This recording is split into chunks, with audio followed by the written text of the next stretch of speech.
الحمد لله رب العالمين والصلاة والسلام على سيد المرسلين أما بعد فأعوذ بالله من الشيطان الرجيم بسم الله الرحمن الرحيم الصلاة والسلام عليك يا رسول الله وعلى آلك وأصحابك يا حبيب الله الصلاة والسلام عليك يا نبي الله وعلى آلك وأصحابك يا نور الله فرمان مصطفیٰ صلی اللہ علیہ وسلم ہے کہ جس نے مجھ پر ایک بار درود پاک پڑھا اللہ تبارک و تعالیٰ اس پر 10 رحمتیں نازل فرماتا ہے۔ سبحان اللہ۔ اللہ پاک ہم سب کو کثرت سے درود و سلام پڑھنے کی توفیق عطا فرمائے، آمین۔ بنی اسرائیل کے نیک مسلمانوں نے قارون کو دوسری نصیحت کرتے ہوئے کہا وَابْتَغِ فِيمَا آتَاكَ اللَّهُ الدَّارَ الْآخِرَةَ، ترجمہ کنز ایمان، اور جو مال تجھے اللہ نے دیا ہے اس کے ذریعے آخرت کا گھر طلب کر۔ یہ بھی بڑی خوبصورت نصیحت ہے کہ اللہ پاک نے جو کچھ عطا کیا ہے، مال ہے، دولت ہے، اچھی آواز ہے، اچھی صحت ہے، جوانی ہے، سانسیں ہیں، جو کچھ بھی رب کا دیا ہے اس سے دنیا نہیں آخرت طلب کیجیے۔ مسلمانوں کے چوتھے خلیفہ حضرت علی المرتضیٰ شیر خدا کرم اللہ تعالی وجہ الکریم فرماتے ہیں لوگوں، آخرت آ رہی ہے اور دنیا جا رہی ہے، ان میں سے ہر ایک کے چاہنے والے ہیں، تم آخرت کے چاہنے والے بنو، دنیا کے چاہنے والے مت بنو، اس لیے آخرت کے طلبگار بنے۔ دنیا جا رہی ہے، اگر ہم اپنی جوانی دنیا پر خرچ کریں گے تو دنیا بھی ختم ہے، جوانی بھی ختم ہے۔ ہم اپنی طاقت دنیا پر خرچ کریں گے، دنیا بھی ختم ہے، طاقت بھی ختم ہے۔ ہم اپنا مال دنیا بنانے کے لیے خرچ کریں گے تو دنیا بھی ختم ہے، مال بھی ختم۔ اور اگر ہم اپنی جوانی، اپنی طاقت، اپنی ذہانت، اپنی سوچ، اپنی صلاحیتیں، اپنا مال دنیا کے لیے نہیں بلکہ آخرت کے لیے خرچ کریں تو یہ جوانی، طاقت، مال و دولت وغیرہ اگرچہ ختم ہو جائیں گی مگر آخرت باقی رہے گی۔ اسی لیے عقل مند وہ ہے جو دنیا کا نہیں بلکہ آخرت کا طلبگار بنتا ہے۔ ایک مرتبہ حضرت عمر بن عبدالعزیز رحمۃ اللہ علیہ خلیفہ سلیمان بن عبد الملک کے ساتھ کسی سفر کے لیے روانہ ہوئے تو پہلے دور میں سفر جو ہے وہ اونٹوں گھوڑوں پر ہوا کرتا تھا اور خادموں کے ذریعے خیمے اور ضرورت کا سامان پہلے اس منزل پر پہنچا دیا جاتا تھا۔ تو چنانچہ خلیفہ سلیمان بن عبد الملک اور دیگر لوگوں نے اپنے خیمے آگے بھجوا دی مگر حضرت عمر بن عبدالعزیز رحمۃ اللہ علیہ نے اپنا سامان اور خیمے پہلے سے آگے نہ بھجوائے۔ جب یہ حضرات منزل پر پہنچے تو ہر شخص اپنے خیمے میں چلا گیا کیونکہ انہوں نے پہلے آگے بھجوا دیے تھے، لیکن حضرت عمر بن عبدالعزیز رحمۃ اللہ علیہ کے کہیں نظر نہیں آ رہے تھے۔ تو خلیفہ نے خادموں سے کہا کہ جاؤ انہیں تلاش کرو۔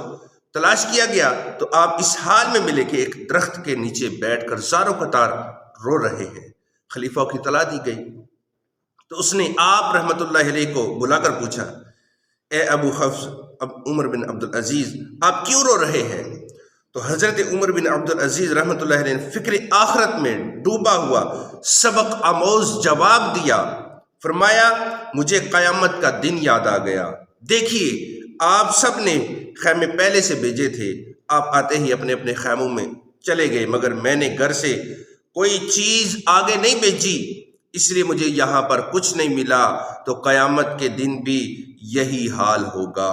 جس نے جو کچھ آگے بھیجا ہوگا اسے وہی کچھ ملے گا۔ ہائے حسن عمل نہیں پلے، حشر میں میرا ہوگا کیا یا رب؟ گرمی حشر، پیاس کی شدت، جام کوثر مجھے پلا یا رب۔ خوف دوزخ کا رحمت ہو، خاک طیبہ کا واسطہ یا رب۔ کر دے جنت میں تو جوار ان کا، اپنے عطار کو عطا یا رب۔ واقعی عبرت کی بات ہے نا کہ اگر ہم اپنا سب کچھ دنیا بنانے کے لیے ہی خرچ کرتے رہے، آخرت کے لیے کچھ بھی آگے نہ بھیجا تو دنیا تو عنقریب ختم ہو جائے گی، ہم بھی فنا ہو جائیں گے، پھر آخرت میں ہمارا کچھ نہیں ہوگا۔ تب ہم کیا کریں گے؟ پھر بس حسرت سے یہی پکاریں گے یا لیتنی قدمت لحیاتی، اے کاش میں نے اپنی زندگی میں کوئی نیکی آگے بھیجی ہوتی۔